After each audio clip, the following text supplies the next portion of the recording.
अपना मोहलिया से निकला है ऋषभ के मम्मी। जी हाँ, नमस्कार, मैं रवि रंजन और आप देख रहे हैं भोजपुरी लवर न्यूज़ 24। जी तो बता दें कि आज सुबह ही रिलीज़ हुआ है देवी गीत song, video song. Khesari Lal Yadav ji और अनुपमा यादव जी गाए हुए हैं और भोजपुरी जंक्शन चैनल है कोई, उसी पर रिलीज हुआ है और बहुत ही अच्छा सॉन्ग है ये। सॉन्ग का क्वालिटी मतलब हर सॉन्ग से बेहतरीन बनाया गया है।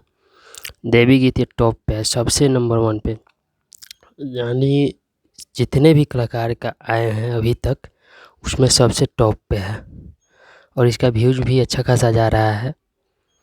तो जाइए और इस सॉन्ग को सुनिए और प्यार दुलार भरपूर दीजिए। जितने भी KLY फैंस हैं सभी जा कर के सुनिए, गर्दा उड़ा दीजिए।